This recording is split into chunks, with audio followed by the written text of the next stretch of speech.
ਸਤਿ ਸ੍ਰੀ ਅਕਾਲ, ਨਮਸਕਾਰ। ਮੈਂ ਹਾਂ ਬਲਬੀਰ ਜੰਡੂ। ਤੁਹਾਡਾ ਸਭ ਦਾ ਸੱਜਣ ਮੀਡੀਆ ਚੈਨਲ ਉੱਤੇ ਸਵਾਗਤ ਹੈ। ਕਾਂਗਰਸ ਦੇ ਬਾਰੇ ਦੇ ਵਿੱਚ ਅਕਸਰ ਹੀ ਜਿਹੜੀ ਚਰਚਾ ਰਹਿੰਦੀ ਹੈ ਕਿ ਕਾਂਗਰਸ ਕਿਉਂ ਸੁੰਗੜਦੀ ਜਾ ਰਹੀ ਹੈ। ਪਿਛਲੇ ਲੰਮੇ ਸਮੇਂ ਦੇ ਅੰਦਰ ਅਸੀਂ ਦੇਖਿਆ ਕਿ ਲਗਭਗ ਜਿਹੜੇ ਪਿਛਲੇ 30-32 ਸਾਲ ਲੰਘੇ ਆ, ਉਹਨਾਂ ਸਾਰੇ ਸਮਿਆਂ ਦੇ ਦੌਰਾਨ ਨਾ ਤਾਂ ਕੋਈ ਗਾਂਧੀ ਪਰਿਵਾਰ ਦਾ ਬੰਦਾ ਜਿਹੜਾ ਸੀਗਾ ਉਹ ਹੀ ਪ੍ਰਾਈਮ ਮਿਨਿਸਟਰ ਬਣਿਆ, ਤੇ ਨਾ ਹੀ ਜਦੋਂ ਇਹ ਮੌਕਾ ਬਣਿਆ ਕਿ ਜਥੇਬੰਦੀ ਦੇ ਵਿੱਚ ਸੋਨੀਆ ਗਾਂਧੀ ਔਰ ਉਸ ਤੋਂ ਬਾਅਦ ਰਾਹੁਲ ਗਾਂਧੀ ਪ੍ਰਧਾਨ ਬਣੇ, ਤਾਂ ਉਸ ਤੋਂ ਬਾਅਦ ਫਿਰ ਖਲਾ ਇੱਕ ਪੈਦਾ ਹੋਇਆ ਜਿਹੜਾ ਅਜੇ ਤੱਕ ਉਸ ਤਰ੍ਹਾਂ ਹੀ ਚੱਲ ਰਿਹਾ ਹੈ। ਔਰ ਜਥੇਬੰਦੀ ਦੇ ਅੰਦਰ ਵੀ ਵੱਖ-ਵੱਖ ਤਰ੍ਹਾਂ ਦੇ ਜਿਹੜੇ ਗਰੁੱਪ ਹੈ ਉਹਨਾਂ ਦੇ, ਉਹ ਕਿਸ ਢੰਗ ਨਾਲ ਅੰਦਰ ਸਾਰੀ ਸਰਗਰਮੀ ਕਰਦੇ ਆ ਕਿ ਬਾਹਰ ਜਿਹੜੀ ਜਥੇਬੰਦੀ ਦਾ ਇੱਕ ਸੁਰ ਹੋਣਾ, ਇੱਕ ਮੂੰਹ ਹੋਣਾ, ਉਹ ਅਜੇ ਤੱਕ ਨਜ਼ਰ ਨਹੀਂ ਆ ਰਿਹਾ। ਤੇ ਦੂਸਰਾ ਜਿਹੜਾ ਕਿ ਕਾਂਗਰਸ ਦੇ ਅੰਦਰ ਜਿਹੜੀ ਜਥੇਬੰਦਕ ਚੋਣਾਂ ਹੋਣ ਦੀ ਗੱਲ ਸ਼ੁਰੂ ਹੋਈ ਸੀ, ਉਸ ਦਾ ਵੀ ਹੁਣ ਜਿਹੜਾ ਸਿਖਰਲਾ ਪੜਾਅ ਆਉਣ ਵਾਲਾ, ਤੇ ਜਿਸ ਦੇ ਵਿੱਚ ਕਾਂਗਰਸ ਪ੍ਰਧਾਨ ਦੀ ਚੋਣ ਹੋਣੀ ਹੈ। ਤਾਂ ਇਹ ਦੇਖਣ ਵਾਲੀ ਗੱਲ ਹੋਏਗੀ ਕਿ ਹੁਣ ਜਿਹੜਾ ਪ੍ਰਧਾਨ ਬਣੇਗਾ ਕਾਂਗਰਸ ਦਾ, ਉਹ ਆਇਆ ਗਾਂਧੀ ਪਰਿਵਾਰ ਚੋਂ ਹੁੰਦਾ ਜਾਂ ਬਾਹਰੋਂ ਹੁੰਦਾ। ਇੱਕ ਦੂਸਰਾ, ਜਿਹੜੀ ਕਾਂਗਰਸ ਦੇ ਅੰਦਰ ਜਥੇਬੰਦਕ ਕਮਜ਼ੋਰੀ ਆਈ, ਤਾਂ ਕਾਂਗਰਸ ਨੇ ਆਪਣੇ ਆਪ ਨੂੰ ਆਪਣੀ ਜਿਹੜੀ ਬੁਨਿਆਦੀ ਵਿਚਾਰਧਾਰਾ ਸੀ ਉਸ ਤੋਂ ਦੂਰ ਕਰਕੇ, ਤੇ ਜਿਹੜਾ ਸੰਵਿਧਾਨ ਸੀ ਜਿਸ ਨੂੰ ਅਸੀਂ ਨਹਿਰੂਵਾਦੀ ਨੀਤੀਆਂ ਵੀ ਕਹਿੰਦੇ ਆ, ਕਿ ਕਿਸ ਤਰ੍ਹਾਂ ਜਿਹੜਾ ਮਿਕਸਡ ਇਕਨੋਮੀ ਵਾਲਾ ਰਾਹ ਸੀਗਾ ਦੇਸ਼ ਦੀ ਆਰਥਿਕਤਾ ਨੂੰ ਅੱਗੇ ਲਿਜਾਣ ਦਾ, ਉਸ ਦੇ ਵਿੱਚ ਜਮਹੂਰੀ ਜਿਹੜੀਆਂ ਕਦਰਾਂ ਕੀਮਤਾਂ ਸੀ ਉਹਨਾਂ ਦੇ ਵਿੱਚ, ਤੇ ਧਰਮ ਨਿਰਪੱਖਤਾ ਦੇ ਉੱਤੇ ਜਿਹੜਾ ਪਹਿਰਾ ਦੇਣ ਦੀ ਗੱਲ ਸੀ, ਉਸ ਤੋਂ ਕਿਤੇ ਨਾ ਕਿਤੇ ਲੱਗਦਾ ਹੈ ਕਿ ਕਾਂਗਰਸ ਇਹਨਾਂ ਸਾਲਾਂ ਦੇ ਦੌਰਾਨ ਪਾਸੇ ਹੋਈ ਹੈ। ਔਰ ਇਹੀ ਕਾਰਨ ਹੈ ਕਿ ਅੱਜ ਦੂਸਰੇ ਪਾਸੇ ਤੋਂ ਹਿੰਦੂਤਵ ਦੀ ਜਿਹੜੀ ਵਿਚਾਰਧਾਰਾ ਹੈ, ਉਹ ਕੋਈ ਵੀ ਅਜੇ ਤੱਕ ਇਸ ਤਰ੍ਹਾਂ ਦੀ ਕਾਂਗਰਸ ਦੀ ਪੇਸ਼ ਨਹੀਂ ਜਾ ਰਹੀ ਜਿਹਦੇ ਵਿੱਚ, ਕਿਉਂਕਿ ਭਾਰਤੀ ਜਨਤਾ ਪਾਰਟੀ ਤੇ ਉਸ ਦੇ ਆਗੂ ਇਸ ਗੱਲ ਦੇ ਉੱਤੇ ਲੱਗੇ ਹੋਏ ਹੈ ਕਿ ਕਾਂਗਰਸ ਮੁਕਤ ਭਾਰਤ, ਵਿਰੋਧੀ ਧਿਰ ਮੁਕਤ ਭਾਰਤ। ਤੇ ਹੁਣ ਕਾਂਗਰਸ ਨੇ ਇਹ ਸਾਰੇ ਨੂੰ ਸਥਿਤੀ ਨੂੰ ਵੇਖ ਕੇ ਜਿਸ ਢੰਗ ਨਾਲ ਲੋਕਾਂ ਦੇ ਬੁਨਿਆਦੀ ਮੁੱਦਿਆਂ ਨੂੰ ਲੈ ਕੇ ਸੰਸਦ ਦੇ ਅੰਦਰ ਤੇ ਸੰਸਦ ਦੇ ਬਾਹਰ ਸੜਕਾਂ ਤੇ ਜੋ ਕੁਝ ਕੀਤਾ, ਉਹ ਸਾਰੀ ਇੱਕ ਨਵੀਂ ਸਥਿਤੀ ਜਿਹੜੀ ਪੈਦਾ ਹੋਈ ਹੈ। ਇਸ ਦੇ ਉੱਤੇ ਅਸੀਂ ਚਰਚਾ ਕਰਾਂਗੇ। ਔਰ ਇਸ ਚਰਚਾ ਦੇ ਲਈ ਸਾਡੇ ਨਾਲ ਅੱਜ ਜੁੜੇ ਨੇ ਉੱਘੇ ਬੁੱਧੀਜੀਵੀ ਸਤਨਾਮ ਚਾਨਾ ਜੀ, ਜਿਹੜੇ ਕਿ ਕੌਮੀ ਰਾਜਨੀਤੀ ਨੂੰ ਬੜਾ ਨੇੜਿਓਂ ਦੇਖਦੇ ਆ, ਔਰ ਉਹਨਾਂ ਦਾ ਜੋ ਕੁਝ ਪਿਛਲੇ ਸਮੇਂ 'ਚ ਕਾਂਗਰਸ ਦੇ ਅੰਦਰ ਉਤਰਾਅ ਚੜ੍ਹਾਅ ਆਏ, ਚਾਹੇ ਉਹਨਾਂ ਦੀਆਂ ਨੀਤੀਆਂ ਚਾਹੇ ਉਹਨਾਂ ਦੇ ਜਥੇਬੰਦਕ ਢਾਂਚੇ ਚਾਹੇ, ਉਸ ਦਾ ਉਹਨਾਂ ਨੇ ਡੂੰਘਾਈ ਨਾਲ ਅਧਿਐਨ ਕੀਤਾ ਹੋਇਆ। ਉਹਨਾਂ ਤੋਂ ਅਸੀਂ ਜਾਣਨਾ ਚਾਹਾਂਗੇ ਕਿ ਕਾਂਗਰਸ ਜੇ ਅੱਜ ਇੰਨੀ ਸੁੰਗੜੀ ਹੈ ਤਾਂ ਕਿਉਂ ਇਹ ਸਾਰਾ ਕੁਝ ਵਾਪਰਿਆ। ਇਹ ਇੱਕ ਮੁੱਖ ਸਵਾਲ ਹੈ ਇਸ ਵੇਲੇ ਜਿਹੜਾ ਚਰਚਾ ਦੇ ਵਿੱਚ ਹੈ। ਚਾਨਾ ਜੀ, ਤੁਹਾਡਾ ਪ੍ਰੋਗਰਾਮ ਸਵਾਗਤ ਹੈ। ਸ਼ੁਕਰੀਆ ਜੰਡੂ ਸਾਹਿਬ। ਚਾਨਾ ਜੀ, ਇਹ ਜਿਹੜਾ ਬਾਰ-ਬਾਰ ਇਹ ਸਵਾਲ ਉੱਠਦਾ ਹੈ, ਇੱਕ ਤਾਂ ਜਿਹੜੀ ਹਾਕਮ ਧਿਰ ਹੈ ਉਹ ਇਸ ਗੱਲ ਦੇ ਉੱਤੇ ਲੱਗੀ ਹੋਈ ਹੈ ਕਿ ਕਾਂਗਰਸ ਮੁਕਤ ਭਾਰਤ, ਤੇ ਉਸ ਦੇ ਲਈ ਉਹ ਆਪਣੇ ਹਰ ਤਰ੍ਹਾਂ ਦਾ ਜਿਹੜੀਆਂ ਕੇਂਦਰੀ ਏਜੰਸੀਆਂ ਵੀ ਵਰਤ ਰਹੀ ਹੈ, ਔਰ ਹੋਰ ਵੀ ਜੋ ਦਾਅ ਪੇਚਕ ਉਹਨਾਂ ਦੇ ਰਾਜਨੀਤੀ ਹੈ, ਸਿਆਸਤ ਹੈ, ਉਸ ਦਾ ਵੀ ਉਹ ਇਸਤੇਮਾਲ ਕਰ ਰਹੀ ਹੈ।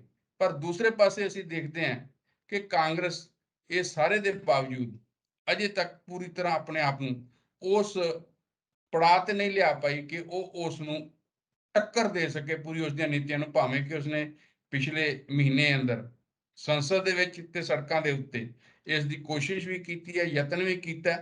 ਤਾਂ ਇਹ ਸਾਰੀ ਜਿਹੜੀ ਸਥਿਤੀ ਹੈ, ਇਸ ਦੇ ਬਾਰੇ ਤੁਹਾਡਾ ਕੀ ਕਹਿਣਾ? ਜੰਡੂ ਸਾਹਿਬ, ਇਹਦੇ ਦੋ ਪੱਖ ਨੇ, ਇੱਕ ਜਥੇਬੰਦਕ ਹੈ, ਦੂਸਰਾ ਵਿਚਾਰਧਾਰਕ ਹੈ। ਔਰ ਇਸੇ ਤਰ੍ਹਾਂ ਹੀ ਜਿਹੜੀ ਸਟੇਟ ਦੀ ਪਾਲਿਸੀ ਹੈਗੀ ਆ, ਉਹ ਵੀ ਇਸੇ ਨਜ਼ਰੀਏ ਦੇ ਨਾਲ ਜਦੋਂ ਆਪਾਂ ਦੇਖਦੇ ਹਾਂ ਕਿ ਦੂਸਰੀਆਂ ਪਾਰਟੀਆਂ ਦੇ ਜਥੇਬੰਦਕ ਢਾਂਚੇ ਨੂੰ ਕਿਸ ਤਰ੍ਹਾਂ ਢਾਹ ਲਾਉਣੀ ਆ, ਇੱਕ ਤਾਂ ਉਹ ਪਾਲਿਸੀ ਹੈ। ਦੂਸਰਾ ਹੈਗਾ ਕਿ ਆਪਣੀਆਂ ਇਕਨੋਮਿਕ ਪਾਲਿਸੀ ਨੂੰ ਕਿਸ ਤਰ੍ਹਾਂ ਅੱਗੇ ਲੈ ਕੇ ਜਾਣਾ। ਹੁਣ ਕਾਂਗਰਸ ਪਾਰਟੀ ਜਿਸ ਸਥਿਤੀ ਨੂੰ ਪਹੁੰਚ ਗਈ ਆ, ਇਹਨਾਂ ਨੂੰ ਆਪ ਜਿੰਨੀ ਦੇਰ ਆਪਣੀ ਸੋਲ ਸਰਚਿੰਗ ਨਹੀਂ ਕਰਦੇ ਕਿ ਅਸੀਂ ਕਿੱਥੋਂ ਉਖੜੇ ਤਾਂ ਇੱਥੇ ਕਿਵੇਂ ਪਹੁੰਚ ਗਏ? ਉਹ ਵਿਚਾਰਧਾਰਕ ਤੌਰ ਤੇ ਸਭ ਤੋਂ ਪਹਿਲਾਂ ਇਹਨਾਂ ਨੂੰ ਆਪਣੀ ਵਿਚਾਰਧਾਰਕ ਤੌਰ ਤੇ ਆਪਣੀਆਂ ਨੀਤੀਆਂ ਦੇ ਤੌਰ ਤੇ ਆਪਣਾ ਐਨਾਲਿਸਿਸ ਕਰਨਾ ਪੈਣਾ ਔਰ ਉਹ ਤੋਂ ਬਾਅਦ ਜਥੇਬੰਦਕ ਢਾਂਚਾ ਜਿਹੜਾ ਇਹਨਾਂ ਦਾ ਘੁੰਮਦਾ ਘੁਮਾਉਂਦਾ ਕਿੱਧਰ ਨੂੰ ਚਲਾ ਗਿਆ ਤੇ ਹੁਣ ਉਹ ਕਿੱਥੇ ਖੜਾ ਹੈਗਾ, ਉਹ ਪਾਲਿਸੀਆਂ ਦੀ ਵਜ੍ਹਾ ਉਹਦੇ ਹੇਠਾਂ ਜਿਹੜਾ ਨਾ ਉਹ ਪਾਲਿਸੀਆਂ ਹੈਗੀਆਂ ਜਿਨ੍ਹਾਂ ਤੋਂ ਇਹਨਾਂ ਨੇ ਸ਼ਿਫਟ ਮਾਰੀ ਸੀ। ਔਰ ਇਸੇ ਤਰ੍ਹਾਂ ਜੇ ਹੁਣ ਅਸੀਂ ਚਰਚਾ ਕਰਕੇ ਹਟੇ ਹਾਂ, ਸਾਰੇ ਦੂਸਰੇ ਲੋਕ ਵੀ ਇਹ ਚਰਚਾ ਕਰਦੇ ਆ ਕਿ ਜੀ ਪ੍ਰਧਾਨ ਮੰਤਰੀ ਨੇ ਪੰਡਿਤ ਜਵਾਹਰ ਲਾਲ ਨਹਿਰੂ ਨੂੰ ਖਾਰਿਜ ਕਰਨ ਦੇ ਲਈ ਉਹਨਾਂ ਦਾ ਨਾਂ ਲੈਣਾ ਜਾਂ ਉਹਨਾਂ ਦੇ ਕੁਛ ਪੋਸਟਰ ਦਿਖਾਏ ਗਏ ਜਿਨ੍ਹਾਂ ਦੇ ਵਿੱਚੋਂ ਫੋਟੋਆਂ ਬਹੁਤ ਸਾਰੀਆਂ ਲੱਗੀਆਂ ਹੋਈਆਂ ਫਰੀਡਮ ਫਾਈਟਰਸ ਦੀਆਂ ਉਹਦੇ ਵਿੱਚ ਪੰਡਿਤ ਜਵਾਹਰ ਲਾਲ ਨਹਿਰੂ ਦੀ ਫੋਟੋ ਮਿਸਿੰਗ ਹੈਗੀ ਆ ਔਰ ਵਗੈਰਾ ਵਗੈਰਾ। ਲੇਕਿਨ ਦੂਸਰੇ ਪਾਸੇ ਸਵਾਲ ਇਹ ਵੀ ਖੜਾ ਹੁੰਦਾ ਕਿ ਕੀ ਕਾਂਗਰਸ ਪਾਰਟੀ ਨੇ ਕਦੇ ਉਹਨਾਂ ਦੇ ਆਪਣੇ ਵਿਰਸੇ ਨੂੰ, ਆਪਣੇ ਪਿਛੋਕੜ ਨੂੰ, ਪਾਰਟੀ ਦੀਆਂ ਨੀਤੀਆਂ ਨੂੰ, ਪਿਛਲੀਆਂ ਸਰਕਾਰਾਂ ਦੀਆਂ ਨੀਤੀਆਂ ਨੂੰ ਸਾਹਮਣੇ ਉਭਾਰ ਕੇ ਲਿਆਉਣ ਦੀ ਕੋਸ਼ਿਸ਼ ਕੀਤੀ? ਕੀ ਉਹ ਪੰਡਿਤ ਜਵਾਹਰ ਲਾਲ ਜੀ ਨਹਿਰੂ ਜੀ ਦਾ ਆਪ ਖੁਦ ਨਾਂ ਲੈਂਦੇ ਆ ਕਿ ਉਹਨਾਂ ਦੀ ਕਿ ਕਿੰਨੀ ਦੇਣ ਸੀ ਇਸ ਦੇਸ਼ ਨੂੰ ਜਾਂ ਕੌਮਾਂਤਰੀ ਪੱਧਰ ਤੇ ਕੀ ਦੇਣ ਰਹੀ ਸੀ ਆਪਣੇ ਸਾਲਾਂ ਦੇ ਵਿੱਚ? ਉਹ ਵੀ ਨਜ਼ਰ ਨਹੀਂ ਆ ਰਿਹਾ। ਸ਼ਾਇਦ ਇਹ ਵੀ ਇੱਕ ਸਟੇਜ ਤੇ ਜਾ ਕੇ ਕੋਈ 70 ਜਾਂ 72 ਤੋਂ ਬਾਅਦ ਦੇ ਇਹ ਕਾਂਗਰਸ ਪਾਰਟੀ ਆਪ ਸ਼ਾਇਦ ਇਸ ਨਤੀਜੇ ਤੇ ਪਹੁੰਚੀ ਹੋਈ ਸੀ ਕਿ ਜਿਹੜੀਆਂ ਸਾਡੀਆਂ ਪਹਿਲਾਂ ਆਰਥਿਕ ਨੀਤੀਆਂ ਚੱਲ ਰਹੀਆਂ ਸੀਗੀਆਂ ਉਹ ਹੁਣ ਕੰਮ ਨਹੀਂ ਕਰ ਰਹੀਆਂ।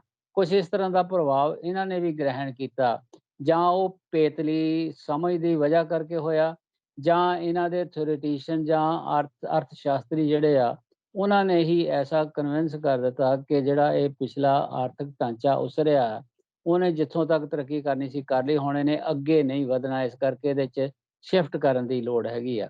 ਔਰ ਤੁਸੀਂ ਇਹ ਦੇਖਿਆ ਹੋਣਾ ਕਿ ਇਹ ਸਾਰਾ ਜਦੋਂ ਆਪਾਂ ਪੀਰੀਅਡ ਦੇਖਦੇ ਹਾਂ, ਉਹ ups and downs the period ਦੇਖਦੇ ਹਾਂ, ਪਿਛਲੇ ਨਾਲੋਂ ਤੋੜ-ਵਿਛੋੜਾ ਕਰਨ ਦਾ ਇੱਕ ਇੱਕ ਟਰਨਿੰਗ ਪੁਆਇੰਟ ਜਿਹੜਾ ਨਾ, ਉਹ ਸਾਨੂੰ ਨਜ਼ਰ ਆਉਂਦਾ ਆ, ਇਹ 70ਵਿਆਂ ਦੇ ਸ਼ੁਰੂ ਦੇ ਵਿੱਚ ਕਰਕੇ, ਹੈ ਨਾ? ਉਦੋਂ ਹੀ ਇਹਨਾਂ ਦੀਆਂ ਆਰਥਿਕ ਨੀਤੀਆਂ ਦੇ ਉੱਤੇ ਪ੍ਰਭਾਵ ਪੈਂਦਾ। ਉਦੋਂ ਹੀ ਇਹਨਾਂ ਦਾ ਜਿਹੜਾ ਨਾ ਆਪਣੇ ਵੋਟਰਾਂ ਪ੍ਰਤੀ ਜਾਂ ਦੇਸ਼ ਦੇ ਨਾਗਰਿਕਤਾ ਪ੍ਰਤੀ ਕੋਈ ਸ਼ਿਫਟ ਨਜ਼ਰ ਆਉਂਦੀ ਹੈਗੀ ਆ ਔਰ ਇਸੇ ਤਰ੍ਹਾਂ ਉਹਨਾਂ ਦਾ ਜਿਹੜਾ ਜਥੇਬੰਦਕ ਢਾਂਚਾ ਹੈਗਾ ਆ, ਉਹ ਵੀ ਉਸੇ ਤਰ੍ਹਾਂ ਹੀ ਜਿਹੜਾ ਨਾ ਬਦਲਦਾ ਦੂਜੇ ਪਾਸੇ ਨੂੰ ਇੱਥੇ ਪਹੁੰਚ ਗਏ ਹੁਣ। ਹੁਣ ਅੱਜ ਦੀ ਸਥਿਤੀ ਇਹ ਆ ਕਿ ਕਾਂਗਰਸ ਦਾ ਅਸਲ ਦੇ ਵਿੱਚ ਕੋਈ ਪ੍ਰਧਾਨ ਹੀ ਹੈ ਨਹੀਂ। ਪਾਰਟੀ ਚੱਲ ਰਹੀ ਆ, ਹੈ ਨਾ? ਪਾਰਟੀ ਚੱਲ ਰਹੀ ਆ, ਪਾਰਟੀ ਇਸ ਕਰਕੇ ਚੱਲ ਰਹੀ ਆ ਕਿ ਪਾਰਟੀ ਦੇ ਜਿਹੜਾ ਹੇਠਲਾ ਕੈਡਰ ਆ ਜਾਂ ਉਹਨਾਂ ਦੇ ਫਾਲੋਅਰ ਹੈਗੇ ਆ, ਜਿਹੜੇ ਅਜੇ ਵੀ ਉਸ ਵਿਰਸੇ ਦੇ ਨਾਲ ਬੱਝੇ ਹੋਏ ਆ ਤੇ ਔਰ ਉਹਨਾਂ ਦੇ ਦਬਾਅ ਕਰਕੇ ਇੱਕ ਪਾਰਟੀ ਦਾ ਢਾਂਚਾ ਖੜਾ ਆ। ਲੇਕਿਨ ਉਹਨਾਂ ਨੂੰ ਰਨ ਕਰਨ ਦੇ ਲਈ ਜਿਹੜੀ ਲੀਡਰਸ਼ਿਪ ਦੀ ਲੋੜ ਹੁੰਦੀ ਆ, ਜਿਹੜਾ ਉਹਨਾਂ ਨੂੰ ਪ੍ਰੋਗਰਾਮ ਪਾਲਿਸੀ ਦੇ ਸਕੇ, ਉਹਨਾਂ ਨੂੰ ਐਕਸ਼ਨ 'ਚ ਪਾ ਸਕੇ, ਉਹ ਇੱਕ ਜਿਹੜਾ ਸੈਂਟਰ ਹੁੰਦਾ ਪਾਵਰਫੁਲ ਮਿਸਿੰਗ ਹੈਗਾ। ਔਰ ਤੁਸੀਂ ਇਹ ਇੱਥੋਂ ਅੰਦਾਜ਼ਾ ਲਾ ਸਕਦੇ ਹਾਂ ਕਿ ਵੀ ਅੱਜ ਦੀ ਡੇਟ ਦੇ ਵਿੱਚ ਬਾਕਾਇਦਾ ਪ੍ਰਧਾਨਗੀ ਸੰਭਾਲ ਕੇ ਪਾਰਟੀ ਨੂੰ ਆਪਣਾ ਸੇਧ ਦੇ ਕੇ ਲੜਾਈ 'ਚ ਪਾਉਣ ਦੇ ਸਮਰੱਥ ਕੋਈ ਹੈ? ਨਜ਼ਰ ਆਉਂਦਾ? ਉਹ ਮਿਸਿੰਗ ਹੈ ਗੱਲ। ਪਰ ਚਾਨਣਾ ਜੀ ਅਸੀਂ ਦੇਖਦੇ ਹਾਂ ਕਿ ਜਿਹੜੇ ਖਾਸ ਕਰਕੇ ਰਾਜੀਵ ਗਾਂਧੀ ਤੋਂ ਬਾਅਦ ਕੋਈ ਵੀ ਗਾਂਧੀ ਪਰਿਵਾਰ ਚੋਂ ਪ੍ਰਧਾਨ ਮੰਤਰੀ ਤਾਂ ਨਹੀਂ ਬਣਿਆ। ਪਰ ਅਸੀਂ ਦੇਖਦੇ ਹਾਂ ਕਿ ਰਾਜੀਵ ਗਾਂਧੀ ਦੇ ਸਮੇਂ ਤੋਂ ਹੀ ਕਾਂਗਰਸ ਦੀਆਂ ਜਿਹੜੀਆਂ ਨੀਤੀਆਂ ਸੀ, ਉਹਨਾਂ ਵਿੱਚ ਜਿਹੜੀ ਇਸ ਤਰ੍ਹਾਂ ਦਾ ਡੈਵੀਏਸ਼ਨ ਸੀਗੀ ਜਾਂ ਇਸ ਤਰ੍ਹਾਂ ਪਾਸਾ ਵੱਟਣ ਵਾਲੀ ਗੱਲ ਸੀ ਸ਼ੁਰੂ ਹੋ ਗਈ ਸੀ। ਚਾਹੇ ਉਹ ਅਯੁੱਧਿਆ ਦਾ ਮਾਮਲਾ ਸੀ, ਚਾਹੇ ਉਹ ਸ਼ਾਹ ਬਾਨੋ ਦਾ ਕੇਸ ਸੀ, ਇਹ ਸਾਰੀਆਂ ਚੀਜ਼ਾਂ ਉਹਦੇ ਟਾਈਮ ਵਾਪਰੀਆਂ। ਔਰ ਉਸ ਤੋਂ ਬਾਅਦ ਅਸੀਂ ਦੇਖਦੇ ਹਾਂ ਕਿ ਜਦੋਂ ਨਰਸਿਮਹਾ ਰਾਓ ਦਾ ਦੌਰ ਆਉਂਦਾ ਹੈ, ਤਾਂ ਉਦੋਂ ਪਾਲਿਸੀਆਂ ਦੇ ਵਿੱਚ ਬਿਲਕੁਲ ਹੀ ਮੁਕੰਮਲ ਤੌਰ ਤੇ ਜਿਹੜੀ ਹੈ ਉਹ ਇੱਕ ਤਬਦੀਲੀ ਸ਼ੁਰੂ ਹੋ ਜਾਂਦੀ ਹੈ। ਇੱਕ ਉਸ ਪੱਖ ਨੂੰ ਪਾਲਿਸੀਆਂ ਸ਼ੁਰੂ ਹੋ ਜਾਂਦੀਆਂ ਜਿਹਦੇ ਵਿੱਚ ਕਿ ਪ੍ਰਾਈਵੇਟਕਰਨ ਹੈ, ਜਿਹਦੇ ਵਿੱਚ ਉਦਾਰੀਕਰਨ ਹੈ, ਜਿਹਦੇ ਵਿੱਚ ਵਿਸ਼ਵੀਕਰਨ ਹੈ। ਤੇ ਉਹਨਾਂ ਪਾਲਿਸੀਆਂ ਨੂੰ ਬਣਾਉਣ ਦੇ ਲਈ ਨਰਸਿਮਹਾ ਰਾਓ ਨੇ ਉਦੋਂ ਡਿਊਟੀ ਲਾਈ ਡਾਕਟਰ ਮਨਮੋਹਨ ਸਿੰਘ ਦੀ, ਉਹਨਾਂ ਨੂੰ ਵਿੱਤ ਮੰਤਰੀ ਬਣਾਇਆ। ਤਾਂ ਉਸ ਦੌਰ ਤੋਂ ਅੱਗੇ ਅਸੀਂ ਦੇਖਦੇ ਹਾਂ ਕਿ ਫਿਰ ਬਾਅਦ ਵਿੱਚ ਜਿਹੜਾ ਇਹ ਸਾਰੀ ਸ਼ਿਫਟ ਹੈ ਉਹ ਅੱਗੇ ਵੱਧਦੀ ਚਲੀ ਜਾਂਦੀ ਹੈ। ਇਹਨਾਂ ਨੂੰ ਇੱਕ-ਇੱਕ ਕਰਕੇ ਲੈਣੇ ਜਿਹੜੀ ਤੁਸੀਂ ਪਹਿਲਾਂ ਗੱਲ ਕੀਤੀ ਹੈ ਨਾ ਕਿ ਪਾਲਿਸੀਆਂ ਦੇ ਵਿੱਚ ਸ਼ਿਫਟ ਆਈ ਆ ਔਰ ਉਹ ਇਸ ਕਰਕੇ ਕਿ ਇਹਨਾਂ ਦੀ ਭਾਰੂ ਲੀਡਰਸ਼ਿਪ ਜਾਂ ਇਨਕਲੂਡਿੰਗ ਰਾਜੀਵ ਗਾਂਧੀ ਉਹ ਇਹ ਸ਼ਾਇਦ ਇਹ ਪ੍ਰਭਾਵ ਲੈ ਗਏ ਕਿ ਦੇਸ਼ ਦੇ ਵਿੱਚ ਐਸਾ ਇਮੇਜ ਬਣ ਰਿਹਾ ਕਿ ਸੈਕੂਲਰਿਜ਼ਮ ਨੂੰ ਸਮਝਣ ਦੇ ਵਿੱਚ ਜਾਂ ਉਹਦੀ ਅਸਲ 'ਚ ਜਿਹੜੀ ਡੈਪਥ ਇਸ ਦੇਸ਼ 'ਚ ਬਣੀ ਹੋਈ ਆ ਔਰ ਬਣੀ ਰਹੀ ਆ ਇੰਨਾ ਲੰਬਾ ਸਮਾਂ, ਉਹਨੂੰ ਛੱਡ ਕੇ ਕਿ ਸ਼ਾਇਦ ਕਾਂਗਰਸ ਪਾਰਟੀ ਦਾ ਇਮੇਜ ਐਸਾ ਬਣਦਾ ਜਾ ਰਿਹਾ ਕਿ ਇਹ ਮੁਸਲਮਾਨਾਂ ਜਾਂ ਮੁਸਲਮਾਨਾਂ ਦਾ ਜਿਹੜੀ ਹੈ ਉਹਨਾਂ ਉਹਨਾਂ ਉਹਨਾਂ ਵੱਲ ਜ਼ਿਆਦਾ ਝੁਕਾਓ ਹੈਗਾ ਆ। ਇਹ ਇਦਾਂ ਦਾ ਪ੍ਰਭਾਵ ਲੈ ਗਿਆ। ਲੇਕਿਨ ਇਹ ਗੱਲ ਭੁੱਲ ਗਏ ਕਿ ਹਿੰਦੂ ਕਮਿਊਨਿਟੀ ਹੈ ਜਿਹੜੀ, ਉਹਦੇ ਵਿੱਚ ਇੱਕ ਸੈਕੂਲਰ ਸਪਿਰਿਟ ਦੀ ਤਾਕਤ ਕਿੰਨੀ ਆ, ਹਨਾ?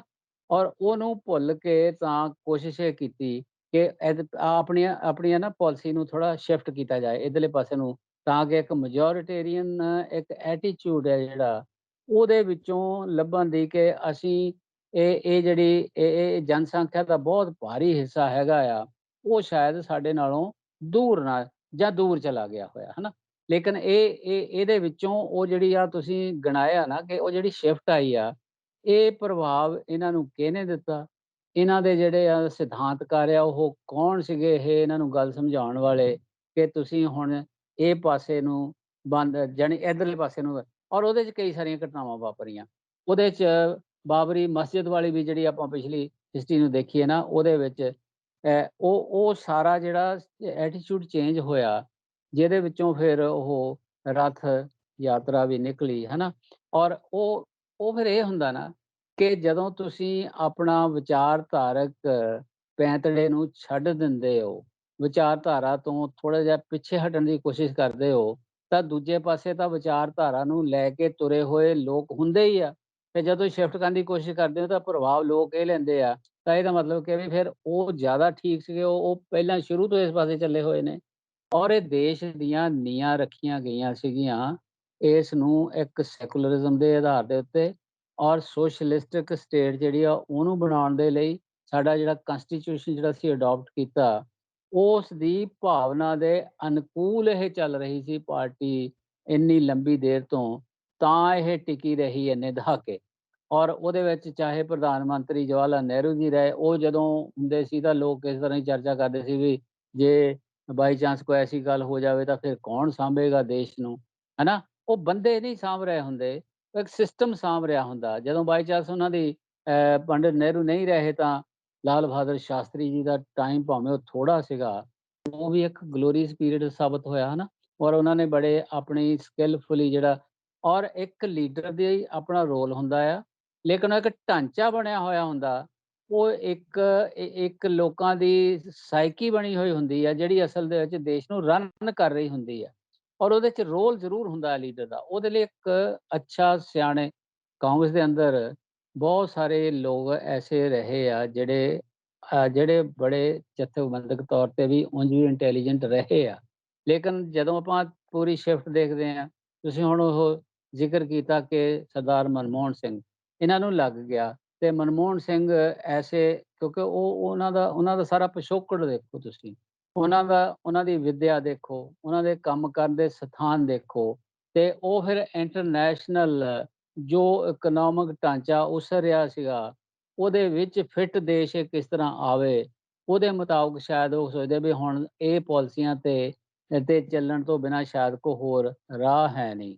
ਔਰ ਇਸੇ ਤਰ੍ਹਾਂ ਨਰਸਿਮਹਾ ਰਾਓ ਦੀ ਜਦੋਂ ਸਰਕਾਰ ਸੀ, ਉਹਨਾਂ ਨੇ ਉਦੋਂ ਤਾਂ ਇਹ ਕੋਈ ਬਹੁਤ ਵੱਡੇ ਨੋਨ ਐਸੇ ਵਿਅਕਤੀ ਨਹੀਂ ਸੀਗੇ, ਇੱਕ ਇਕਨੋਮਿਕਸ ਦੇ ਮੰਨੇ-ਪ੍ਰਮੰਨੇ ਪ੍ਰੋਫੈਸਰ ਸੀਗੇ। ਉਹਨਾਂ ਨੇ ਬੁਲਾ ਕੇ ਇਹਨਾਂ ਨੂੰ ਕਿਹਾ ਕਿ ਤੁਸੀਂ ਪਾਲਿਸੀਜ਼ ਨੂੰ ਫਰੇਮ ਕਰੋ, ਔਰ ਫਰੇਮ ਕਰਨ ਦੇ ਲਈ ਵੀ ਇਹ ਵੀ ਕਿ ਵੀ ਤੁਹਾਨੂੰ ਤੁਹਾਨੂੰ ਪੂਰੀ ਖੁੱਲ੍ਹ ਦਿੱਤੀ ਜਾਊਗੀ, ਹੈ ਨਾ? ਖੁੱਲ੍ਹ ਦਿੱਤੀ ਜਾਊਗੀ ਤਾਂ ਫਿਰ ਉਹਦੇ ਮੁਤਾਬਕ ਉਹਨਾਂ ਨੇ ਆਪਣੀਆਂ ਪਾਲਿਸੀ ਜਿਹੜੀਆਂ ਨਾ ਬਣਾਉਣੀਆਂ ਸ਼ੁਰੂ ਕੀਤੀਆਂ, ਤੇ ਉਹਨਾਂ ਦੀ ਇੰਪਲੀਮੈਂਟੇਸ਼ਨ ਦੇ ਵਿੱਚੋਂ ਥੋੜ੍ਹਾ ਜਿਹਾ ਜਿਹੜਾ ਉਹ ਥੱਲੇ ਜਾ ਰਿਹਾ ਸੀਗਾ, ਔਰ ਉਹਦੇ ਰਿਜ਼ਲਟ ਵੀ ਆਉਣੇ ਸ਼ੁਰੂ ਹੋ ਗਏ। ਯਾਨੀ ਇੱਕ ਇਕੋਨੋਮਿਸਟ ਦੇ ਤੌਰ ਦੇ ਉੱਤੇ ਉਹਨਾਂ ਦੀ ਕੁਆਲੀਫਿਕੇਸ਼ਨ ਦਾ ਜਾਂ ਉਹਨਾਂ ਦੀ ਵਿਦਵਤਾ ਦਾ ਸਹਾਰਾ ਲੈਣਾ ਜਾਂ ਰੌਸ਼ਨੀ ਲੈਣੀ ਇੱਕ ਹੋਰ ਗੱਲ ਸੀ, ਜਿਹਨੂੰ ਕਿ ਨਰਸਿਮਹਾ ਰਾਓ ਵਾਲਾ ਪੀਰੀਅਡ ਹੈਗਾ ਨਾ, ਉਹਦੇ ਵਿੱਚ ਉਹ ਸਾਡੇ ਸਾਹਮਣੇ ਆਇਆ ਸਾਰਾ। ਲੇਕਿਨ ਜਦੋਂ ਬਾਅਦ ਦੇ ਵਿੱਚ ਇੱਕ ਐਸੀ ਸਿਚੁਏਸ਼ਨ ਪੈਦਾ ਹੋ ਗਈ, ਉਹ ਸਿਰਫ ਇਕਨੋਮਿਕ ਪਾਲਿਸੀਜ਼ ਦੀ ਹੀ ਨਹੀਂ ਸੀ ਜੰਡੂ ਸਾਹਿਬ, ਉਹ ਸਗੋਂ ਇਹ ਵੀ ਸੀ ਕਿ ਕਾਂਗਰਸ ਦੇ ਅੰਦਰ ਲੀਡਰਸ਼ਿਪ ਦਾ ਜਿਹੜਾ ਨਾ ਕ੍ਰਾਈਸਿਸ ਸੀਗਾ, ਇੱਕ ਸੰਕਟ ਸੀਗਾ, ਉਹਦੇ ਵਿੱਚੋਂ ਫਿਰ ਇਹ ਨਿਕਲ ਆਇਆ ਕਿ ਪ੍ਰਧਾਨ ਮੰਤਰੀ ਦੀ ਕੁਰਸੀ ਤੇ ਹੀ ਡਾਕਟਰ ਮਨਮੋਹਨ ਸਿੰਘ ਨੂੰ ਬਿਠਾ ਦਿੱਤਾ ਜਾਏ। ਨਹੀਂ, ਇਹ ਔਰ ਇੱਕ ਉਹ ਤੋਂ ਪਹਿਲਾਂ ਚਾਲਾਂ ਜੀ ਇਹ ਵੀ ਦੌਰ ਆਉਂਦਾ ਜਿਹਦੇ ਵਿੱਚ ਨਰਸਿਮਹਾ ਰਾਓ ਦੀ ਜਦੋਂ ਸਰਕਾਰ ਤੋਂ ਬਾਅਦ ਦੁਬਾਰਾ ਚੋਣਾਂ ਹੁੰਦੀਆਂ, ਤਾਂ ਉਸ ਸਮੇਂ ਫਿਰ ਅਟਲ ਬਿਹਾਰੀ ਵਾਜਪਾਈ ਜਿਹੜੇ ਆ ਬਣਦੇ ਆ, ਫਿਰ ਵਿੱਚ ਦੂਸਰੇ ਬਣਦੇ ਆ। ਉਹ ਇੱਕ 2000 ਜਿਹੜਾ 99 ਤੱਕ ਪਹਿਲਾ ਦੌਰ ਚੱਲਦਾ, ਫਿਰ ਉਸ ਤੋਂ ਬਾਅਦ 99 ਤੇ ਜਿਹੜੀਆਂ ਚੋਣਾਂ, ਫਿਰ 2004 ਤੱਕ ਅਟਲ ਬਿਹਾਰੀ ਵਾਜਪਾਈ ਰਹਿੰਦੇ ਆ। ਉਸ ਤੋਂ ਬਾਅਦ ਉਹ ਦੌਰ ਆਉਂਦਾ ਹੈ ਜਿਹਦੇ ਵਿੱਚ ਬਕਾਇਦਾ ਜਿਹੜੀ ਹੈ ਕਾਂਗਰਸ ਨੂੰ ਬਹੁਮਤ ਤਾਂ ਨਹੀਂ ਮਿਲਦਾ, ਪਰ ਯੂਪੀਏ ਦੇ ਜਿਹੜੇ ਉਹਦੇ ਨਾਲ ਭਾਈਵਾਲ ਸੀਗੇ, ਉਹ ਸਾਰੇ ਉਹਨਾਂ ਨੇ ਇਕੱਠੇ ਹੋ ਕੇ ਸਰਕਾਰ ਬਣਾਉਣ ਦਾ ਯਤਨ ਕੀਤਾ, ਜਿਹਦੇ ਵਿੱਚ ਕਿ ਸੋਨੀਆ ਗਾਂਧੀ ਦੇ ਉੱਤੇ ਬਕਾਇਦਾ ਇਸ ਗੱਲ ਦਾ ਕਿ ਇਹ ਵਿਦੇਸ਼ੀ ਹੈ, ਇਸ ਗੱਲ ਦਾ ਜਦੋਂ ਪ੍ਰੈਸ਼ਰ ਸੀਗਾ, ਇਸ ਗੱਲ ਦਾ ਦਬਾਅ ਸੀ, ਤਾਂ ਉਹਦੇ ਵਿੱਚੋਂ ਫਿਰ ਮਨਮੋਹਨ ਸਿੰਘ ਹੋਣੀ ਜਿਹੜੇ ਨਿਕਲਦੇ ਆ। ਸੋਨੀਆ ਗਾਂਧੀ ਮਨਮੋਹਨ ਸਿੰਘ ਹੋਣਾ ਦੇ ਸਿਰ ਤੇ, ਉਹਨਾਂ ਦੇ ਪਿੱਠ ਤੇ ਹੱਥ ਰੱਖਦੀ ਹੈ ਕਿ ਇਹਨਾਂ ਨੂੰ ਮੇਰੀ ਥਾਂ ਦੇ ਉੱਤੇ ਇਹਨਾਂ ਨੂੰ ਪ੍ਰਧਾਨ ਮੰਤਰੀ ਬਣਾ ਦਿੱਤਾ ਜਾਵੇ। ਨਹੀਂ, ਉਹ ਮੈਡਮ ਸੋਨੀਆ ਗਾਂਧੀ ਦੇ ਉਸ ਫੈਸਲੇ ਦੀ ਬੜੀ ਪ੍ਰਸ਼ੰਸਾ ਹੋਈ ਸੀ, ਕੋਈ ਐਸੀ ਗੱਲ ਨਹੀਂ ਹੈ। ਕਿਉਂਕਿ ਉਹ ਫਰੰਟ ਦੀ ਜਿਹੜੀ ਲੜਾਈ ਲੜੀ ਗਈ, ਉਦੋਂ ਤਾਂ ਉਹ ਆਗੂ ਹੀ ਸੀ ਨਾ ਫਰੰਟ ਦੇ, ਉਹਨਾਂ ਦੀ ਅਗਵਾਈ 'ਚ ਹੀ ਲੜੀ ਗਈ ਆ। ਨਹੀਂ ਨਹੀਂ, ਦੂਜੇ ਉਹ ਪਾਸੇ ਮੈਂ ਤਾਂ ਇਹ ਇਹ ਗੱਲ ਚਾਹਣਾ ਹੀ ਕਹਿ ਰਿਹਾ ਸੀਗਾ ਕਿ ਉਸ ਦੌਰ ਦੇ ਵਿੱਚ ਜਿਹੜੀਆਂ ਪ੍ਰਸਥਿਤੀਆਂ ਬਣੀਆਂ, ਮਨਮੋਹਨ ਸਿੰਘ ਉਹਦੇ ਚੋਂ ਪ੍ਰਾਈਮ ਮਿਨਿਸਟਰ ਬਣੇ। ਬਿਲਕੁਲ ਉਹ ਇਸ ਕਰਕੇ ਕਿਉਂਕਿ ਜਿਹੜਾ ਅੰਦਰ ਕ੍ਰਾਈਸਿਸ ਇਹ ਬਾਹਰੋਂ ਦਬਾਅ ਤਾਂ ਸੀਗਾ ਹੀ ਕਿ ਜੀ ਇਹ ਨੈਸ਼ਨੈਲਿਟੀ ਦਾ ਸਵਾਲ ਉਠਾਇਆ ਗਿਆ ਕਿ ਇਟਾਲੀਅਨ ਹੈ ਇਹ ਜਾਂ ਬਾਹਰੋਂ, ਹੈ ਨਾ, ਇੱਥੇ। ਔਰ ਉਹਦਾ ਜਵਾਬ ਵੀ ਲੋਕਾਂ ਨੇ ਦਿੱਤਾ, ਹੈ ਨਾ।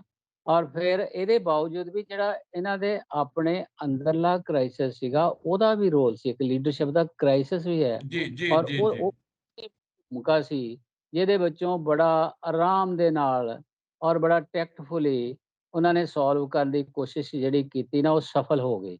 ਔਰ ਸਾਰੇ ਸੈਟਿਸਫਾਈਡ ਸੀ ਕਿ ਹਾਂ ਜੀ ਡਾਕਟਰ ਮਨਮੋਹਨ ਸਿੰਘ ਠੀਕ ਆ, ਕਿਉਂਕਿ ਬੜੇ ਵੱਡੇ ਵਿਦਵਾਨ ਨੇ, ਬੜੇ ਵੱਡੇ ਇਕੋਨੋਮਿਸਟ ਨੇ, ਔਰ ਦੇਸ਼ ਨੂੰ ਸੰਕਟ ਦੇ ਵਿੱਚੋਂ ਕੱਢਣ ਦੇ ਲਈ ਵੀ ਉਹਨਾਂ ਦੇ ਆਹ ਸਟੈਪ ਸੀਗੇ। ਇਹ ਸਾਰਾ ਕੁਝ ਬਣਿਆ ਹੋਇਆ ਸੀਗਾ। ਵੈਸੇ ਵੀ ਲੇਕਿਨ ਚਾਹਣਾ ਜੀ ਉਹਦੇ ਚ ਜਿਹੜੇ ਯੂਪੀਏ ਦੇ ਸਾਰੇ ਪਾਰਟਨਰ ਸੀਗੇ, ਉਹਨਾਂ ਦੀ ਇਸ ਗੱਲ ਤੇ ਸਹਿਮਤੀ ਵੀ ਬਣ ਗਈ, ਉਹਨਾਂ ਦੇ ਕੰਸੈਂਸਸ ਕੈਂਡੀਡੇਟ ਬਣ ਗਏ।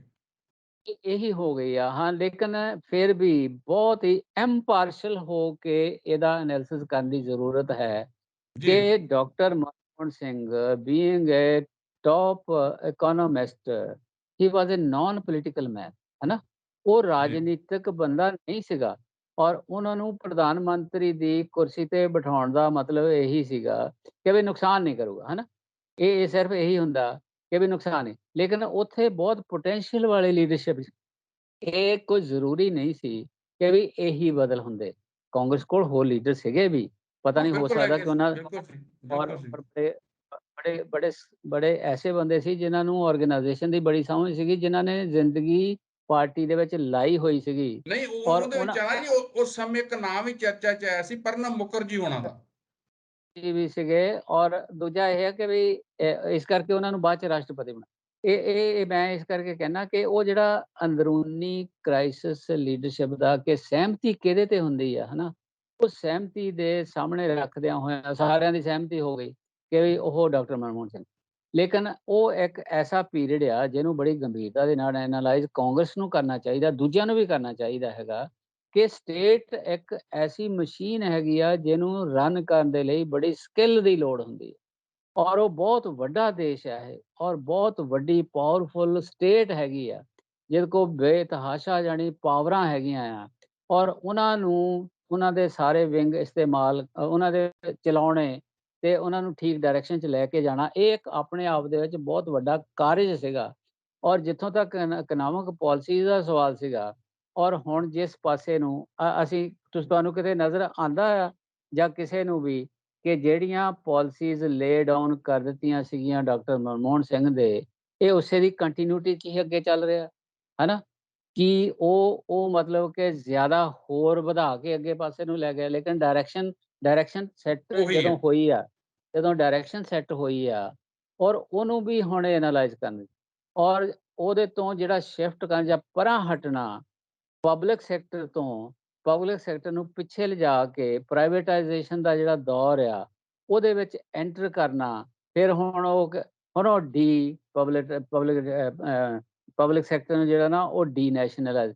ਔਰ ਹੋਇਆ ਕੀ ਸੀਗਾ, ਜਦੋਂ ਬਹੁਤ ਵੱਡਾ ਜੰਪ ਆਇਆ ਇਸ ਦੇਸ਼ ਦੀ ਇਕੋਨਮੀ ਦੇ ਵਿੱਚ, ਦੇਸ਼ ਦੇ ਵਿਕਾਸ ਦੇ ਵਿੱਚ, ਉਦੋਂ ਪਬਲਿਕ ਸੈਕਟਰ ਦੀ ਬੜੀ ਕੀ ਰੋਲ ਰਿਹਾ ਮੈਨੂੰ ਇਹ ਯਾਦ ਹੈ, ਹੁਣ ਮੈਂ ਇਹ ਕਹਿ ਨਹੀਂ ਸਕਦਾ, ਜਦੋਂ ਇਹ ਸਾਰਾ ਕੁਝ ਚੱਲ ਰਿਹਾ ਸੀ ਤੇ ਰਸ਼ੀਅਨ ਆਪਣੇ ਕ੍ਰਾਈਸਿਸ ਦੇ ਫਸਦੇ ਜਾ ਰਹੇ ਸੀਗੇ, ਤਾਂ ਉੱਥੋਂ ਦੇ ਇਕੋਨੋਮਿਸਟ ਵੀ ਹਿੰਦੁਸਤਾਨ ਦੀ, ਆਪਣੇ ਭਾਰਤ ਦੀ ਜਿਹੜੀ ਆ ਨਾ ਮਿਕਸਡ ਇਕੋਨਮੀ ਆ, ਉਹਦੇ ਤੇ ਰੀਥਿੰਕ ਕਰਨਾ ਸ਼ੁਰੂ ਕਰ ਦਿੱਤਾ ਹੋਇਆ ਸੀ ਉਹਨਾਂ ਨੇ, ਹਨਾ। ਇਸ ਤਰ੍ਹਾਂ ਦੀ ਇੰਡੀਕੇਸ਼ਨਸ ਆਉਂਦੀਆਂ ਹੁੰਦੀਆਂ ਸੀਗੇ ਕਿ ਹਾਂ, ਪਬਲਿਕ ਸੈਕਟਰ ਦਾ ਮੇਜਰ ਰੋਲ ਜਾਂ ਕੀ ਰੋਲ ਹੈਗਾ, ਜਿਹਦਾ ਕੰਟਰੋਲ ਹੋਵੇ ਇਕੋਨਮੀ ਦੇ ਉੱਤੇ, ਤਾਂ ਹੇਠਾਂ ਦੂਸਰਿਆਂ ਨੂੰ ਜਿਹੜਾ ਨਾ ਫਲਰਿਸ਼ ਹੋਣ ਦੇ ਲਈ, ਪ੍ਰਫੁੱਲਤ ਹੋਣ ਦਾ ਮੌਕਾ ਇਹ ਮਿਲਣਾ ਚਾਹੀਦਾ। ਚਾਹਨਾ ਇਹ ਇਸ ਤੋਂ ਇਲਾਵਾ ਤੁਸੀਂ ਜਿਸ ਤਰ੍ਹਾਂ ਗੱਲ ਕੀਤੀ ਹੈ ਕਿ ਡਾਕਟਰ ਮਨਮੋਹਨ ਸਿੰਘ ਜਿਹੜੇ ਗੈਰ ਸਿਆਸੀ ਬੰਦੇ ਸੀਗੇ, ਉਹ ਉੱਥੇ ਆਏ, ਤੇ ਤੁਹਾਨੂੰ ਕੀ ਲੱਗਦਾ ਹੈ ਕਿ ਉਹਨਾਂ ਦਾ 10 ਸਾਲ ਜਿਹੜਾ ਪ੍ਰਾਈਮ ਮਿਨਿਸਟਰ ਹੈ, ਉਹਦੇ ਨਾਲ ਵੀ ਕਾਂਗਰਸ ਦੇ ਵਿੱਚ ਜਿਹੜੀਆਂ ਵੀਕਨੈਸਸ ਆਈਆਂ, ਕਾਂਗਰਸ ਕਮਜ਼ੋਰ ਹੋਈ, ਕਾਂਗਰਸ ਸੁੰਗੜੀ? ਨਹੀਂ, ਉਹ ਹੁੰਦਾ ਆ ਕਿ ਆਰਗੇਨਾਈਜੇਸ਼ਨ ਜੇ ਠੀਕ ਨਾ ਹੋਵੇ, ਤਾਂ ਵੀ ਉਹਦਾ ਵਾਧੇ ਦੇ ਵਿੱਚ ਜਿਹੜਾ ਨਾ ਉਹ ਵਾਧਾ ਪੈਂਦਾ ਆ। ਉਹਦਾ ਵਾਧਾ ਜਿਹੜਾ ਨਾ ਉਹ ਰੁਕਦਾ ਆ, ਔਰ ਉਹਨੂੰ ਐਕਸ਼ਨ 'ਚ ਲਿਆਉਣਾ ਜਿਹੜਾ ਰੁਕਦਾ ਆ, ਤੇ ਫਿਰ ਉਹਦਾ ਅੱਗੇ ਵਧਣਾ ਦੂਸਰਾ ਹੈ ਕਿ ਜਦੋਂ ਪਾਲਿਸੀਜ਼ ਗਲਤ ਹੁੰਦੀਆਂ ਆ, ਉਦੋਂ ਵੀ ਉਹਦਾ ਜਿਹੜਾ ਨਾ ਲੋਕਾਂ 'ਚੋਂ ਆਈਸੋਲੇਸ਼ਨ ਹੋਣੀ ਸ਼ੁਰੂ ਹੋ ਜਾਂਦੀ ਹੈ। ਔਰ ਇਹ ਦੋਵੇਂ ਗੱਲਾਂ ਨਾਲ-ਨਾਲ ਚੱਲਦੀਆਂ। ਜਥੇਬੰਦਕ ਢਾਂਚੇ ਦਾ ਕਮਜ਼ੋਰ ਹੋਣ ਦਾ ਉਹ ਵੀ ਬੇਸ ਹੁੰਦਾ ਕਿ ਜਦੋਂ ਪਾਲਿਸੀਜ਼ ਤੋਂ ਤੁਸੀਂ ਸ਼ਿਫਟ ਕਰਨਾ ਸ਼ੁਰੂ ਕਰਦੇ ਹੋ, ਤਾਂ ਫਿਰ ਉਹ ਲੀਡਰਸ਼ਿਪ ਜਿਹੜੀ ਉੱਥੇ ਤੱਕ ਲੈ ਕੇ ਆਈ ਹੁੰਦੀ ਆ, ਉਹਦੇ 'ਚ ਕੁਛ ਦੂਸਰੀ ਤਰ੍ਹਾਂ ਦੀ ਭਾਵਨਾ ਪੈਦਾ ਹੋਣੀ ਸ਼ੁਰੂ ਹੋ ਜਾਂਦੀ ਆ। ਨਵੀਂ ਲੀਡਰਸ਼ਿਪ ਜਿਹੜੀ ਪੈਦਾ ਨਹੀਂ ਹੋਈ ਹੁੰਦੀ। ਜਦੋਂ ਪਾਲਿਸੀਜ਼ ਦੇ ਵਿੱਚ ਸ਼ਿਫਟ ਆਈ, ਕਿ ਉਸ ਨੂੰ ਅੱਗੇ ਲਿਜਾਣ ਵਾਲੀ ਜਿਹੜੀ ਆ ਲੀਡਰਸ਼ਿਪ, ਜੇ ਉਹੀ ਕਹਿਣ ਤੋਂ ਮੇਰਾ ਮਤਲਬ ਹੈਗਾ ਕਿ ਵੀ ਜਦੋਂ ਉਹਨਾਂ ਨੂੰ ਉਹ ਹੋ ਗਿਆ ਵੀ ਠੀਕ ਹੈ ਜੀ, ਸਰਕਾਰ ਚੱਲਦੀ ਹੈ, ਦੂਜੀ ਵਾਰ ਵੀ ਫਿਰ ਉਹ ਪ੍ਰਧਾਨ ਮੰਤਰੀ ਬਣਨ ਦਾ ਉਹਨਾਂ ਨੂੰ ਮੌਕਾ ਮਿਲ ਗਿਆ, ਔਰ ਉਹ ਕੀ ਉਹ ਟਾਈਮ ਆ ਜਿਹੜਾ, ਉਹਦੇ ਵਿੱਚ ਪਾਰਟੀ ਇਹਨਾਂ ਦੀ ਮਜ਼ਬੂਤ ਹੋਈ, ਜਾਂ ਪਾਰਟੀ ਜਿਹੜੀ ਆ ਸਿਰਫ ਰਾਜ 'ਚ ਹੀ ਰਾਜ ਸਕੀ, ਸਰਕਾਰ ਹੀ ਚਲਾਉਣ ਦਾ ਇੱਕ ਮੰਤਵ ਸੀਗਾ। ਫਿਰ ਉਹਦਾ ਨਤੀਜਾ ਕੀ ਨਿਕਲਿਆ, ਜਿੱਥੇ ਹੁਣ ਇਹ ਪਹੁੰਚ ਗਏ ਆ। ਸੋ ਇਸ ਕਰਕੇ ਹੁਣ ਇਹਨਾਂ ਨੂੰ ਦੁਬਾਰਾ ਉੱਠਣ ਦੇ ਲਈ ਦੋਵੇਂ ਗੱਲਾਂ ਵੱਲ ਧਿਆਨ ਦੇਣਾ ਪੈਣਾ।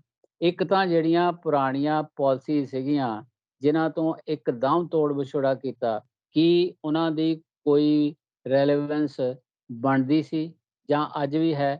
ਜਾਂ ਇਹ ਆ ਕਿ ਜਿਸ ਤਰ੍ਹਾਂ ਦਾ ਇਕਨੋਮਿਕ ਜਿਹੜੀ ਡਿਵੈਲਪਮੈਂਟ ਹੁਣ ਸ਼ੁਰੂ ਹੋ ਗਈ ਆ, ਔਰ ਉਹਦੇ ਨਾਲ ਜਿਸ ਤਰ੍ਹਾਂ ਬਹੁਤ ਵੱਡੇ-ਵੱਡੇ ਅੰਬਾਨੀ ਤੇ ਅਡਾਨੀ ਵਰਗੇ ਵੱਡੇ-ਵੱਡੇ ਬੰਦੇ ਜਿਹੜੇ ਪੈਦਾ ਹੋ ਗਏ ਆ, ਤੇ ਥੱਲੇ ਦੀ ਜਿਹੜੀ ਛੋਟੀ ਸਨਅਤ ਆ, ਛੋਟਾ ਵਪਾਰ ਹੈਗਾ, ਉਹ ਸਾਰਾ ਖਤਰੇ ਵਿੱਚ ਪੈ ਗਿਆ। ਔਰ ਕੀ ਉਹ ਸੀ ਕਿ ਵੀ ਹੇਠਾਂ ਜਿਹੜੇ ਛੋਟੇ ਵਪਾਰ, ਛੋਟਾ ਸਨਅਤਕਾਰ, ਨਹੀਂ ਉਹ ਚੱਲ, ਵੀ ਵਧੇ।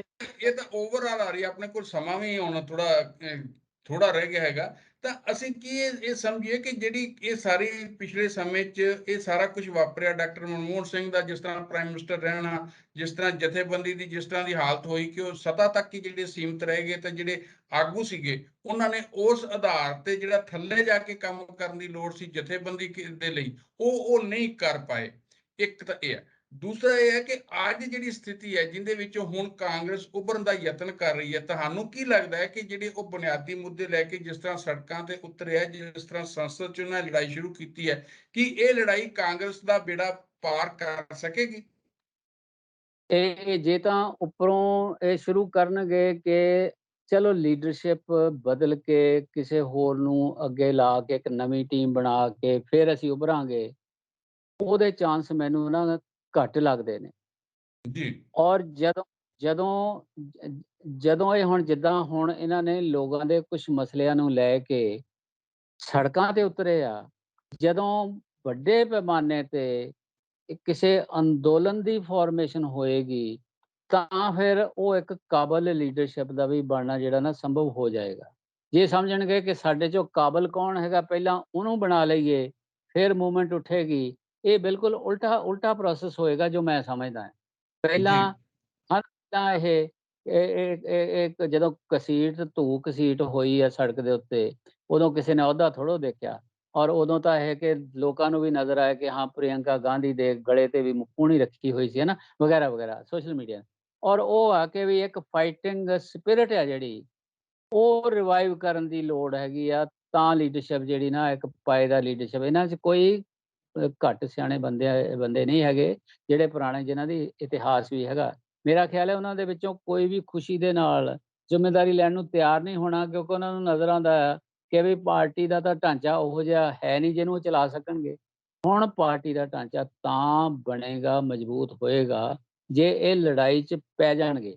ਔਰ ਦੂਸਰਾ ਮਾਹੌਲ ਜਿਹੜਾ ਪੈਦਾ ਹੋਇਆ ਹੈ ਬਿਹਾਰ ਤੋਂ ਬਾਅਦ, ਔਰ ਇਹਦੀ ਗੱਲ ਪਹਿਲਾਂ ਵੀ ਕਰ ਹਟੇ ਹਾਂ ਕਿ ਕਾਂਗਰਸ ਤੋਂ ਬਿਨਾਂ ਬਿਹਾਰ ਦੀ ਸਰਕਾਰ, ਨਿਤੀਸ਼ ਕੁਮਾਰ ਦੀ ਸਰਕਾਰ ਜਿਹੜੀ ਨਾ ਬਣਦੀ ਆ, ਔਰ ਉਹ ਤੋਂ ਬਿਨਾਂ ਫਿਰ ਵੀ ਉਹ ਇਕਜੁੱਟ ਹੋ ਕੇ ਕਿਉਂ ਰਹਿਣਾ ਚਾਹੁੰਦੇ ਆ? ਉਹ ਇੱਕ ਐਸਾ ਇੰਡੀਕੇਸ਼ਨ ਹੈਗਾ ਕਿ ਨੈਸ਼ਨਲ ਲੈਵਲ ਦੇ ਉੱਤੇ ਇਹ ਸਾਰੀਆਂ ਫੋਰਸਿਸ ਇਕੱਠੀਆਂ ਹੋਣ ਦਾ ਇੱਕ ਤਰੀਕਾ ਹੋ ਸਕਦਾ, ਨਿਕਲ ਸਕਦਾ ਹੈ। ਹੁਣ ਇਹ ਆ ਕਿ ਤਾਕਤ ਜਿੰਨੀ ਹੋਏਗੀ ਓਨਾ ਉਹਦਾ ਰੋਲ ਹੋ ਜਾਏਗਾ, ਓਨਾ ਉਹਨੂੰ ਹਿੱਸਾ ਮਿਲ ਪਰ ਜਾਏਗਾ ਇਹ ਫਰੰਟ ਇਹ ਦੇ ਇਹ ਤਾਂ ਵਿੱਚ। ਕਹਿਣਾ ਜੀ ਬੜਾ ਸਪਸ਼ਟ ਹੀ ਹੈ ਨਾ ਕਿ ਭਾਰਤੀ ਜਨਤਾ ਪਾਰਟੀ ਤੋਂ ਬਾਅਦ ਜੇ ਕੋਈ ਕੌਮੀ ਪੱਧਰ ਦੇ ਉੱਪਰ ਵੱਡੀ ਕੋਈ ਪਾਰਟੀ ਹੈਗੀ ਹੈ ਤਾਂ ਉਹ ਕਾਂਗਰਸ ਹੈ, ਜਿਹਦੇ ਕੋਲ ਅਜੇ ਵੀ 11-12 ਕਰੋੜ ਜਿਹੜੀ ਵੋਟ ਹੈ ਉਹ ਉਹਦੇ ਹਿੱਸੇ ਆਉਂਦੀ ਹੈ।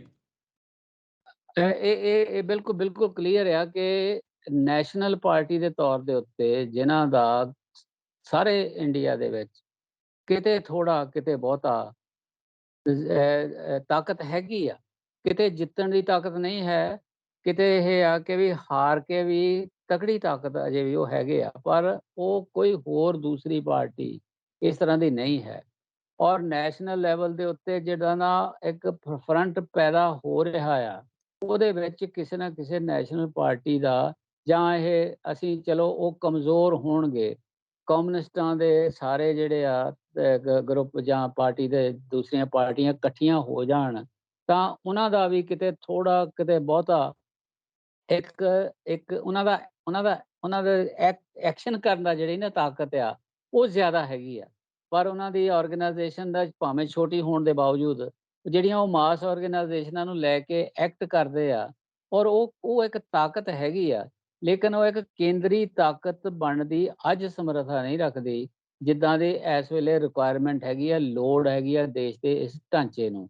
ਔਰ ਇਸ ਕਰਕੇ ਤਕੜੀ ਆਪੋਜੀਸ਼ਨ, ਚਾਹੇ ਰਾਜ ਕਿਸੇ ਦਾ ਵੀ ਹੋਵੇ, ਉਹ ਡੈਮੋਕ੍ਰੇਸੀ ਦੇ ਸਿਹਤਮੰਦ ਹੋਣ ਦੇ ਵਾਸਤੇ ਜਿਹੜਾ ਨਾ, ਉਹ ਬਹੁਤ ਜ਼ਰੂਰੀ ਹੁੰਦੀ ਆ, ਜਿਹੜਾ ਕਿ ਵੈਸੇ ਵੀ ਉਹ ਚਾਹਨਾ ਜੀ ਤਾਕਤ। ਇਸ ਵੇਲੇ ਜਿਹੜੀ ਦੇਸ਼ ਦੇ ਅੰਦਰ ਸਥਿਤੀ ਬਣੀ ਆ, ਬਹੁਤ ਹੀ ਚਾਹਨਾ ਜੀ, ਆਪਣੇ ਕੋਲ ਥੋੜਾ ਟਾਈਮ ਰਹਿ ਗਿਆ, 1.5 ਮਿੰਟ ਹੈ ਸਾਰਾ, ਪਰ ਇਸ ਵੇਲੇ ਦੇਸ਼ 'ਚ ਜਿਹੜੀ ਸਥਿਤੀ ਬਣੀ ਹੈ ਉਹਦੇ 'ਚ ਚਾਹਨਾ ਜੀ, ਜੇ ਜਮਹੂਰੀਅਤ ਨੂੰ, ਜੇ ਧਰਮ ਨਿਰਪੱਖਤਾ ਨੂੰ ਜੇ ਬਚਾਉਣਾ ਹੈਗਾ ਹੈ, ਤਾਂ ਫਿਰ ਤਾਂ ਇਹ ਜ਼ਰੂਰੀ ਹੈ ਕਿ ਇਹ ਤਾਕਤਾਂ ਜੇ ਇਕੱਠੀਆਂ ਹੋ ਕੇ ਲੜਨਗੀਆਂ ਤਾਂ ਹੀ ਬਚ ਸਕਦੀ ਹੈ।